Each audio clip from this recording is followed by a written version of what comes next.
Hey guys, it's Sarah from She's Crafty and She Knows It, and today I'm going to show you how to make this super cute pin banner. So I've been collecting pins for a while and I already made this pin banner, but it is running out of room. So I went ahead and bought the supplies to make a second pin banner so that I can start hanging more pins somewhere else. So let's go ahead and jump right in. Okay, and as far as supplies go, I have some heavy-duty canvas material that I got at Hobby Lobby. I also have my fabric scissors and a rotary cutter that I'm planning to use. I have my cutting mat and an acrylic ruler to use with the cutting mat. I also have this hanger I got to put my second pin banner on, and I will link all of these supplies in the description below this video. Okay, so this hanger that it's going to hang from is 12 inches wide, so I know that I want the banner material to be 12 inches wide. I also want it 12 inches long. I have the material folded over so that I can cut through 2 layers at one time. If you're using fabric scissors, obviously you will just do it 24 inches long if you want it the same length as mine. So I'm going to go ahead and line it up right here.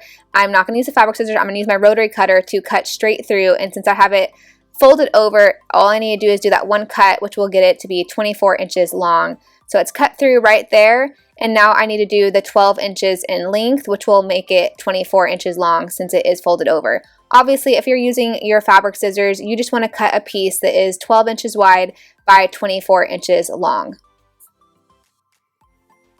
Okay, so now I have my piece. I did iron the fabric before I got started. Like I said, if you're cutting it out with fabric scissors, go ahead and measure and draw off your rectangle that is 12 inches wide by 24 inches long. Or if you're using a rotary cutter like I did, just fold it over, do 12 inches by 12 inches, and you'll have the right shape. You can do the normal craft banner shape that kind of goes down to a point like a little pennant. I did kind of the opposite of that because I thought it would just give me more space and maybe it would hold the pins a little bit better rather than having one heavy pin at the point of a banner. So you can cut it however you want. I'm going to cut it just like my last one.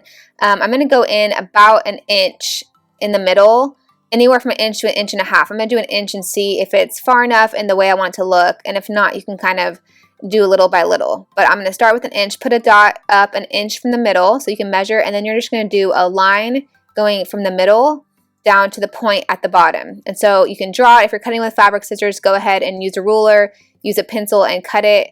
I'm just going to do it with a rotary cutter. I'm going to be a little bit careful getting towards the middle because you don't want to cut too far into the middle and go past where you're supposed to. So I'm going to do little by little, and I can always touch up the center with my fabric scissors. So go ahead and do the same thing on the other side.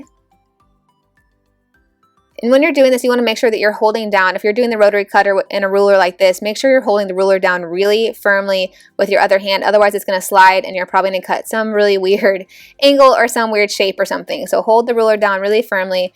And then now I have my little point that needs a little bit, just to be cut a little bit more with the fabric scissors to finish it up. So just cut right in there, and then you can kind of assess it and see if it's the right shape. I'm thinking that maybe it's a little bit too shallow. Let's compare them. I think I want it to be a little bit of a deeper V so that it matches the pin banner that I already have. So just do a little bit more of an angle so you can go up. So this is the thing. You can do it however you want, whatever shape you want, and you can do it little by little so you can change it. So I'm just going to do a little bit deeper, do the rotary cutter one more time to get a little bit of a deeper V on there so that the angle is just the way that I want it.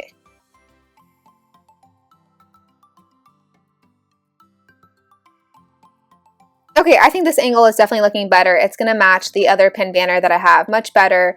Now that I'm just tidying up the little spots that need any little trimming in the center. I think that looks really good. Okay, so all we need to do now is take the little hanger out of the package and we're going to fold the fabric over the little rod. So just like that. And now all we have to do is stitch it together, which is super easy.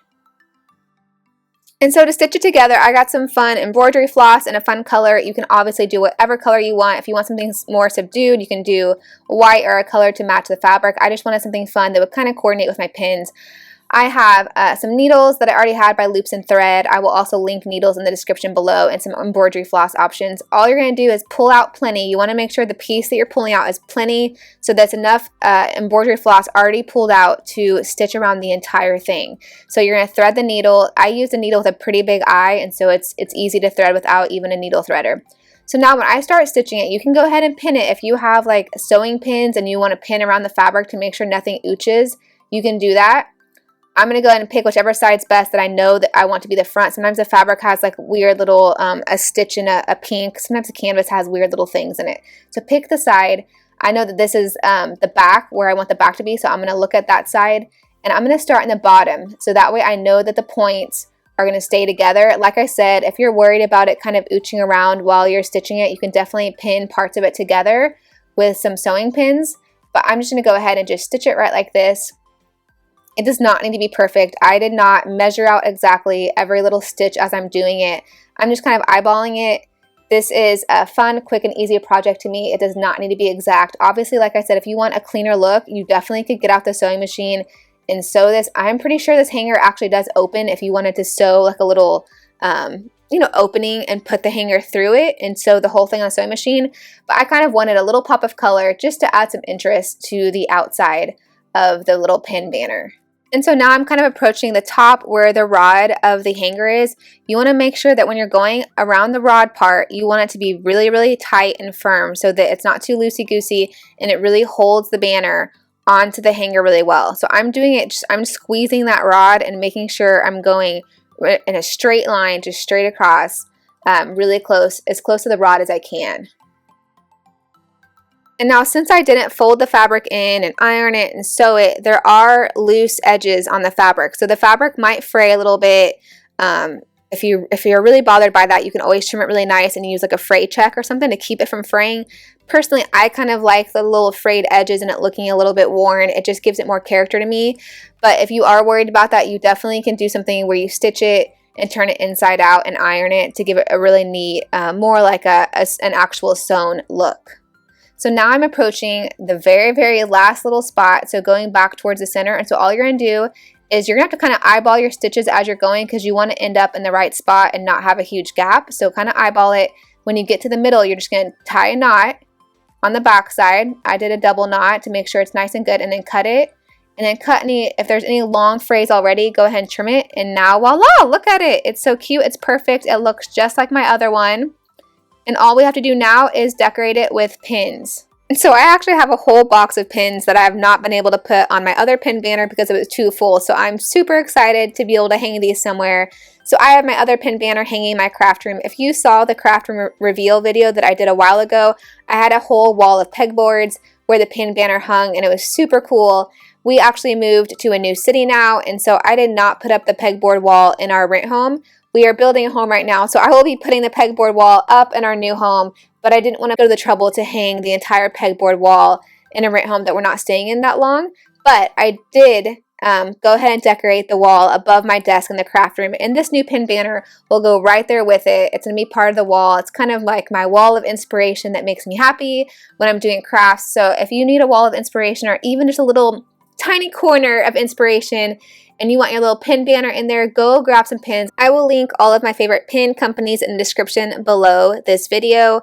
The ones that I'm linking to are companies that sell really cute pins for crafters. So I'm talking about like a sewing machine with a moving needle. I have a color wheel that actually moves and shows you complementary colors. So guys, these pins are awesome, especially if you're a crafter, but I know that not all of you are crafters. Some of you might be collecting pins from your travels across the world or whatever. So get those pins out of whatever box you're storing them in and make yourself a pin banner. That way you can actually hang them up somewhere and really admire all the pins that you've collected. Okay guys, thanks for watching. If you liked this video, please give it a big thumbs up and make sure you subscribe for more videos. Bye guys!